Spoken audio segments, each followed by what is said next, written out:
All right. So today I have with me David Tobin. He is the founder of Tobin Leff. He's been in the PE&A space for 16 years now. He founded Tobin Leff 16 years ago, and before that actually exited two agencies. So he has both direct experience actually selling like a business and like a lot of experience actually helping other businesses do it. So in this episode, I'm super excited to really dive into all of your experience and everything that you've learned along the way to help other people actually, get the best possible experience, possibly selling their business and, get the best possible outcome of it. Thank you for joining and taking the time. Frederick, thank you for having me. David, the what's the first thing that you look at when someone comes to you and says, I'm actually, I'm potentially interested in selling my business, not necessarily like right now, but maybe in a year's time or in 2 years' time. I'm not really sure, what I need to look at. And, of course I want the best experience possible. What's your step-by-step process that you go through with them?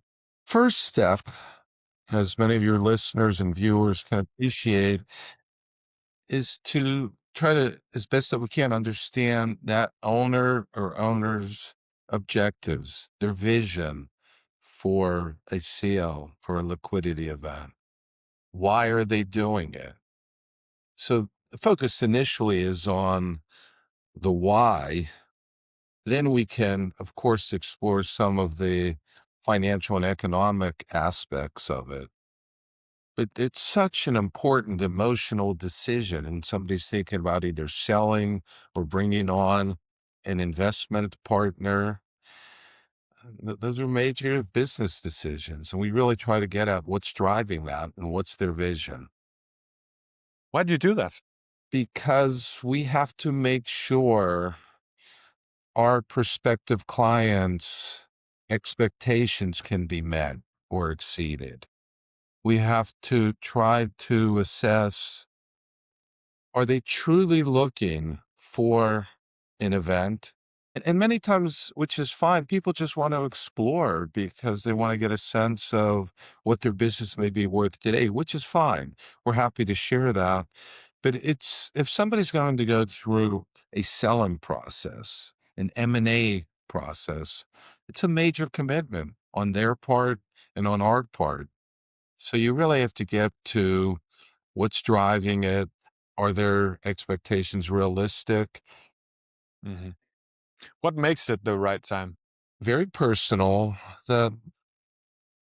And as you can certainly appreciate, you being an owner, so many reasons would drive a decision to sell, whether it's to capitalize on opportunities because they need capital, or on the other extreme, they're burned out. And there's a lot of reasons in between. So when you've decided or like feel like, okay, they actually do want to like move forward in some way. They like their expectations are somewhat realistic. What's the next steps or the next things that you look at? We do what we call a market value analysis. It's not a formal business valuation. It's from our experience, our vantage point. What will the likely price range, where will offers likely come in? What will be the range? What will be the likely terms? We spend time with clients to make sure they're well briefed on the pros, cons, and economics of selling to a strategic buyer compared to a financial buyer. Financial buyer might be a private equity group or a family office. A strategic buyer, certainly that would be because companies want that target company for strategic reasons. And And typically, when it's like the strategic buyers, then typically the valuations also tend to be higher, or is Not necessarily. If you truly can fill a strategic need with a buyer, then yes. I mean, they'll want you for their reasons, and that provides opportunities to command above market terms. The general category of a strategic buyer, I was referring more to the type of buyer. For example, if somebody owns a marketing communications agency, strategic buyer might be a larger agency or a MarTech and ad tech company that wants their capabilities. Whereas the other buyer profile would be a private equity group that does not know how to run that operating company, but they're going to bring their capital and their overall business expertise to try to help that company grow and enhance their value. what what then makes you like, is that something you then talk to the business owner about, like if they have some sort of preference, or what's the, what's the reason for going with either or? And that highlights the importance of truly understanding what's driving the decision.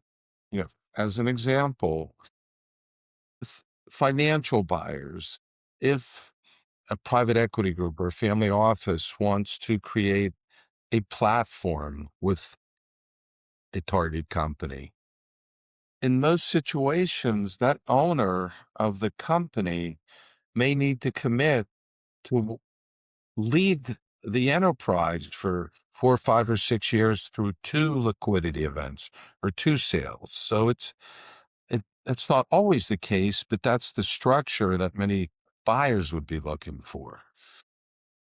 If somebody doesn't want to make that commitment because they're looking for an exit because they want to have a change in lifestyle or other personal reasons are driving it, they either need to have a strong management and leadership team in place. They'll need to look for sponsors that would need to know going in that a new CEO will need to be hired.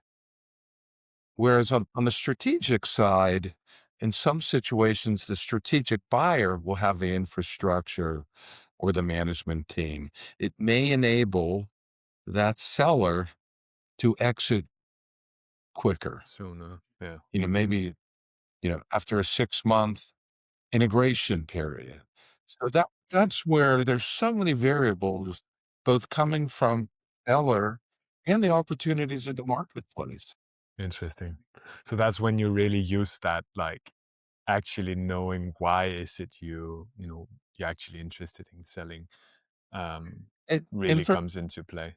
Yeah, and if I may just add to that, we've had many situations where clients, when we first meet them, they have a certain deal structure, buyer profile in mind. I never want to sell to a private equity group, or I only want.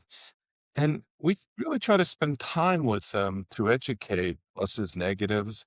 I can point to many situations where going in, clients thought the likely scenario would be certain profile, and it ended up being very different. And one of the strategies or objectives in most processes is to bring different types of buyers to the table, different deal structures. And hopefully everyone has an open mind and take the needed time to get to know those potential partners or buyers. Yeah. Yeah. So your job is really like facilitating that and actually helping them understand what are all the different options, and even actual like valuations and actual potential buyers, and really see what are the different options, and the different positives and negatives of each of those. What do you what do you think is the most common mistake, or like if you could like speak to everyone like 5 years before they actually wanted to sell their business? Like, what would be all the things that you would like wish all of them did to actually help them, get the best possible valuation? Because I know as well, like, a lot of people don't necessarily think about these things while actually building their business, because you have plenty of things to actually worry about. But it's then suddenly you come to a point in time when now you suddenly want to sell your business, but you don't really have that foundation, all of these things in place, and then that's like quite a process which can take years as well if you want the valuation that you feel like you're worth. So like what do you feel those like things are that everyone should, in your mind, like actually look at, and start doing like as soon as possible, if it's even a thought in their mind that they might want to sell or merge even, at some point. It's it's a solid question. And to answer it, let's let's start with the end in mind. Envisioning today that whether it's a year or 5 years from now, that owner is with their investment banker, M&A advisory firm, sitting with prospective buyers who are analyzing the company. Mhm. Our experience, most buyers will be assessing and digging deep on growth. Certainly, what's the compound annual growth, what it has been historically, what's their vision for growth. If somebody's going to buy a company with after-tax dollars, they'll pay a higher multiple if they believe there's going to be growth. So, and then to support growth, which is another important value driver, they're going to want to really understand, what is the engine? What is the process for generating opportunities?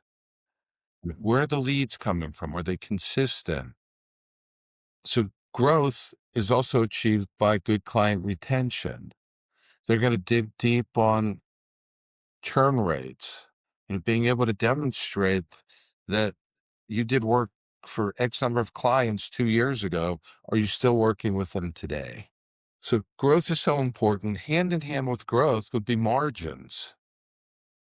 What are like Margin, some numbers in terms of margins, and because it can all feel like difficult to actually know what's actually a good margin, or what's actually a good retention rate, or like or average client value even. In let's just take the marketing space as an example. Do you have some numbers that are like, if you have these, then in generally, like, these are good to strive for? for sure, for sure. And on the margins, because it's such an important one. If a company can achieve at least a 20% EBITDA margin, meaning EBITDA as a percentage of fee income, and those margins are after fair market compensation packages for the owners. That's an important distinction. Mhm. We have clients. This morning I was working on, it's called a sim. We have a client that's consistently been at 40%, and that's above market, but there really is almost a divide at that 20% mark. We've sold plenty of companies that have between 10 to 15% margins. In most situations, the the owners will command higher prices if they're both growing and they have good margins. And then related to both of those, like you were talking about, what's the average lifetime value of a client? What's the churn rate? Now, every industry is slightly different. Every client base is slightly different, but good client retention should be translated into profitability. Just because they're keeping a client, but Yeah, if they're over servicing them and they're not profitable, what good is it? So it is a balance. That's where it's so hard to say, here's firm ratios. I mean, yeah, at the end of the day, you hate to make it sound like it's just all about the numbers, but that's the scorecard. And then so many other drivers factor in. If you have a good culture, you should keep people, which would reduce your headhunting expense. If you do a good job with your clients, you should be able to command higher prices and to be able to have meaningful conversations when needed to say, we're going over budget. Because the biggest driver of reduced margins tend to either the services are not priced correctly, or they're over servicing, or their staff's not as productive. I mean, it's usually Yeah. one of those three things. Yeah. In Yeah. order to know that, fixing it's another challenge. But a couple other important parts just to that important question: what would help when it's time to sell? Dependency. Dependency on the sellers is a big deal. If that seller or sellers are primarily responsible for driving new business, it's going to be hard to get good terms because buyers will be concerned. What happens if the seller's on to something else post-close? Certainly, client concentration or customer concentration is a problem. If one client or customer is more than X% of the overall billings, tied into dependency is just a strong, motivated, talented leadership team and management team. Because especially if you're selling a service firm, you're selling the team in your client base, not the skills and talents of the founder, unless he or she's so committed to staying on. Yeah. Which sort of sort of redirects to the dependency part as well, because then you end up being dependent on the founder. And if the founder is not interested in staying, or at some point, yeah, it's also just a risk if everything depends on the founder. Even if they do want to stay on it, it's still a dependency. The founder could, yeah, I don't know. There's a lot of things that could happen there. Like I thought, the one thing that I've experienced myself as was the margin part, looking at that, but actually remembering your own salary or your co-founder's salary. Because it's relatively easy to have a decent margin if you don't pull out any salary for yourself, or if you don't calculate that yourself. But if you as a CEO, or whatever your co-founder title is, and you actually have to get a fair market value like salary, that typically cuts a decent chunk of the margins as well. So actually remembering that part, I think, is quite crucial. Yeah, you're so right. And the key though, because when you look at margins and you're tracking your company's performance, you don't necessarily have to pay the founders at fair market. You just have to adjust what would the net income, what would it have been if you had paid? Because that's what buyers will do. I mean, most owners that have a pass-through entity, an S corporation, an LLC, they pay the W-2 wages lower than fair market because that will save them on Medicare taxes, for example, in the United States. It doesn't matter what the owners pay, just appreciate that buyers are going to say, your profits would have been X if you were paid fair market. And in that recasting it, you don't have to change how you pay, but just make sure you're realistic. What are your margins after fair market? Yeah, yeah. The thing, like something that you tend to do as well is like you have the wrong expectations. So you skew what like the actual reality. Maybe because you don't have the actual numbers or the actual knowledge. But really knowing what is your actual margins makes it a lot easier to also have the right expectations, or at least know what's reality, and then say, is this a reality that I like, or do I need to like really do something about this? And that's a better standpoint than just living in this you know mindset of not actually just like saying to yourself, that you know it or having completely unrealistic expectations. And, What? it's easier said than done. And the last thing your readers and listeners and viewers want to hear is just a consultant saying, increase your sales and increase your margins. Owners, none of that. It's just, I mean, and that's what buyers are going to be focused on. And having a few years before the desired exit date helps because it's hard to make those changes, whether they're pricing, the client profile, and it takes a big time commitment. Let's also not lose sight that unique value proposition.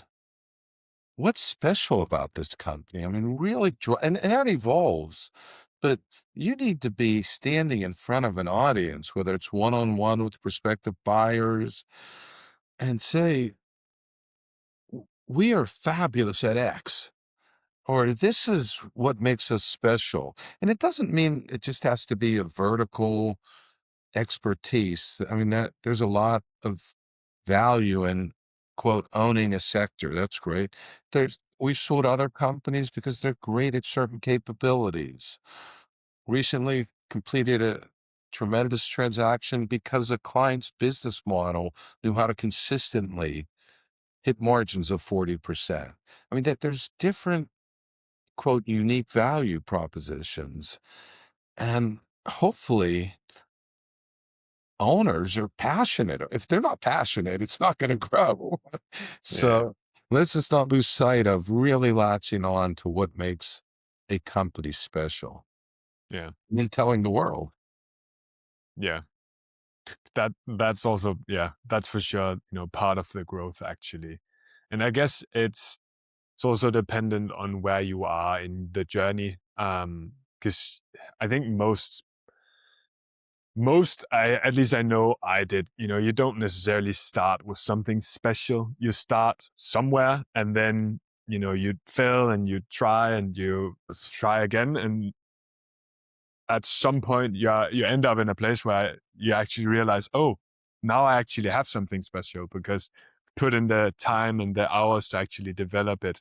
And it's not, I don't know, for me at least, it wasn't sitting down and being like, you know, thinking my way to creating something special. It was like doing. It was actually getting the learnings and talking to different people and clients and making mistakes. And then suddenly, you've developed all these systems and all of this knowledge and this team that now this is like your moat. Now you actually have something that's special and not just this, Oh, everyday standard thing. absolutely. It evolves, it changes, but it's passion and passion and something special should translate into good financial performance. And if somebody has something that's special, they should be able to price it accordingly. Do you think that's the most, you've mentioned it a few times, the most like common thing? Like if I was a founder that thought, listening to this, I have something special. I'm actually, we're really good at this one thing, but our financials still aren't where, I feel like they should be for the valuation or whatever that we want to achieve. What's like the most common thing that, like the most common reason or the biggest lever that, you look at a business and you're like, well, it's because you're not charging enough, or it's because X. It I would say the most common when someone's financial performance is not good, it it's pricing combined with over servicing, and those two do go. I know I mentioned it now at least twice, but they do go hand in hand because if you're doing great work for a client, the clients have to pay for it. And many times people don't have the courage initially to bid projects properly.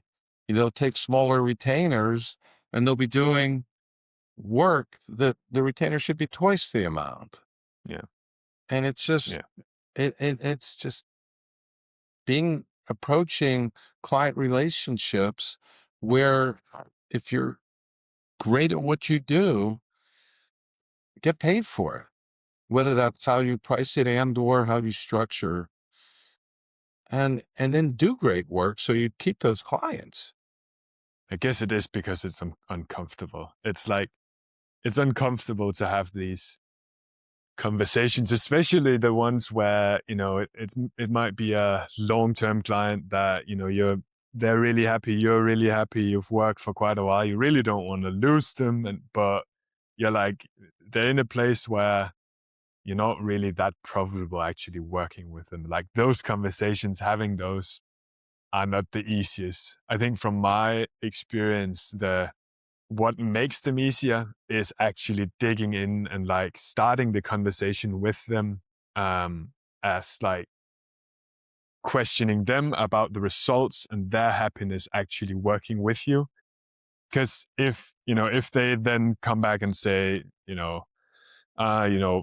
it's okay, or like we're not actually, that happy or whatever, then it's probably going to be difficult to charge more. But if they're truly happy, then it's also going to feel more natural to say, well, what, we're actually not, making that much, and it's hard for us to keep things going, or whatever the explanation or might be.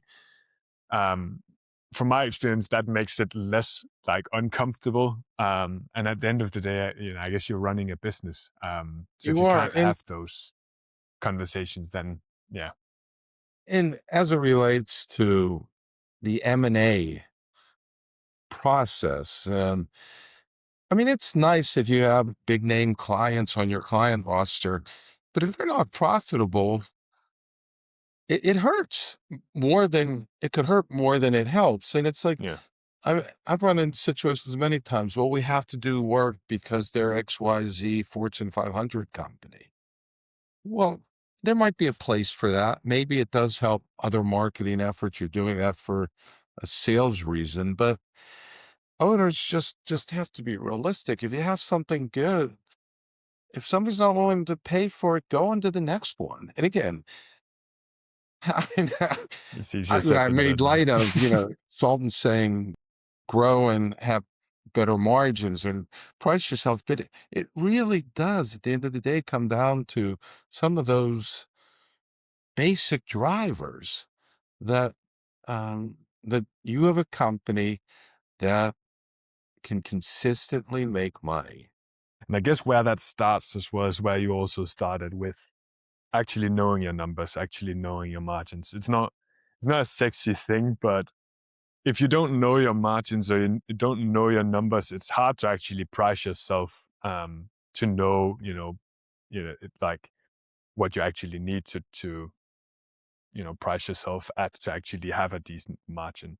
Yeah. And it has to work together with cost, because of course you can reduce costs and become more productive or efficient, but there's also typically some sort of limit to that. And then the only other lever that you really have is what you're charging, either Yeah, on a well, I mean, volume does help. You're raising a good point I don't want to lose sight of. And this goes back to objectives, vision. Like, just as an example, if somebody feels they will likely try to sell in 5 to 7 years, I'm just picking that time frame, it may make good business sense to forego margins over the next couple of years, not lose Mhm. money, but to really put a sales engine in place, to have the right infrastructure. That's a business decision that may make all the right sense for their time frame.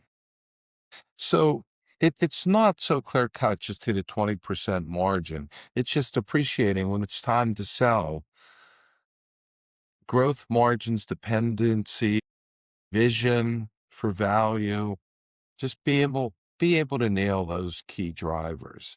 Is that something that you see buyers actually like looking at as well, like, and saying, okay, that's the overall margin, but then there's also like costs of execution, like costs of actually servicing your clients, and then there's what you're pouring in like to actually generate more clients and growing. Because I guess if you're growing well and you're just reinvesting, all of your profits into actually growing more, your margins still don't look good, but you're also growing. And but I guess it's the growing part as well, because if you're doing that and you're not really growing, then then Yeah. it's the And same. just to clarify, when I'm talking about margins, I'm saying net income after all expenses, from sales to operating to delivering.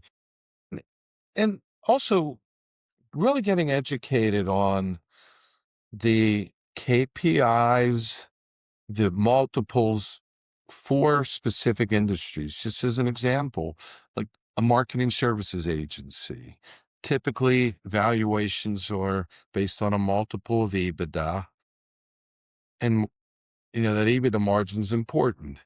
Somebody that owns a SaaS company, technology driven, that their scorecard might just be growth, because people will pay a multiple of revenue.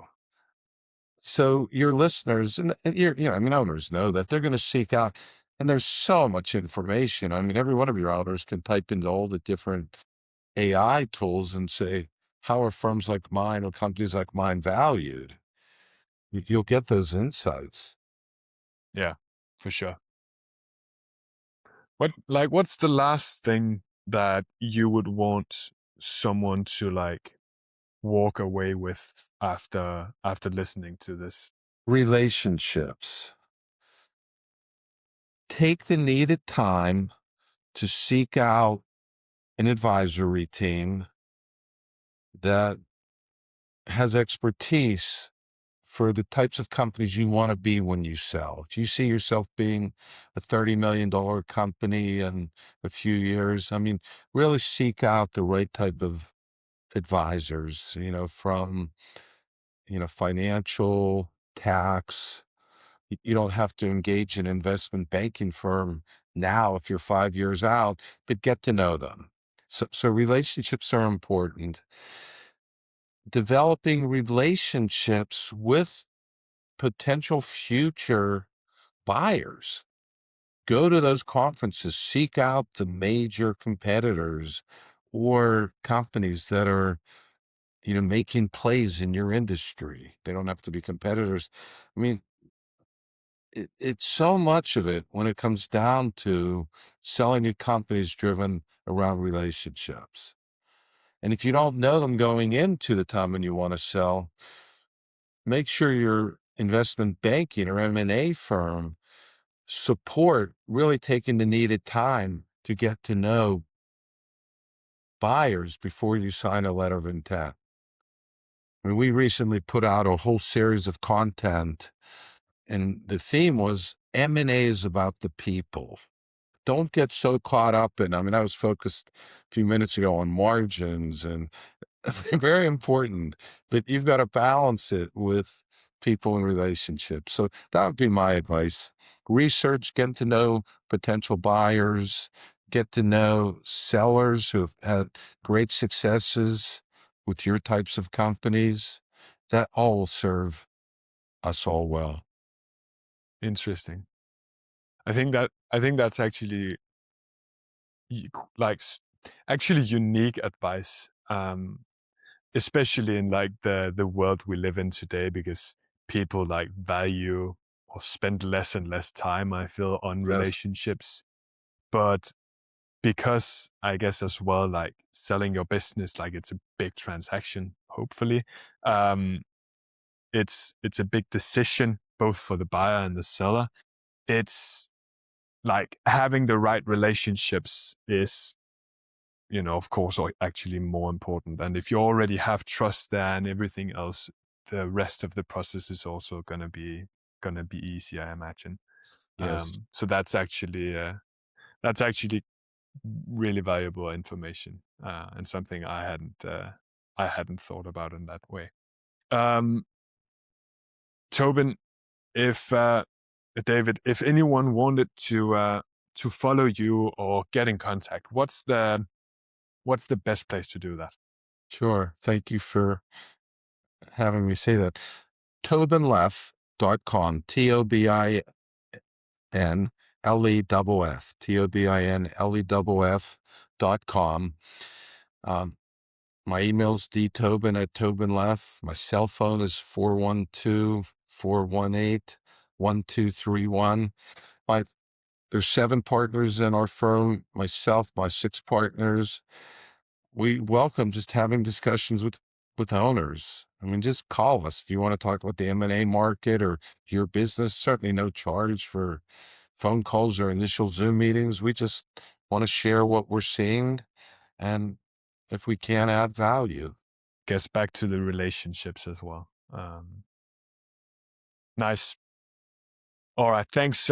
Thank you so much for For actually having me. sharing all of your information, all of your experience and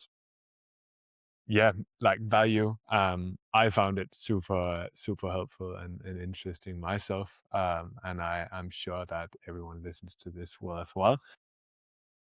Thank you. Thank you so much for joining. Thank you again for having me.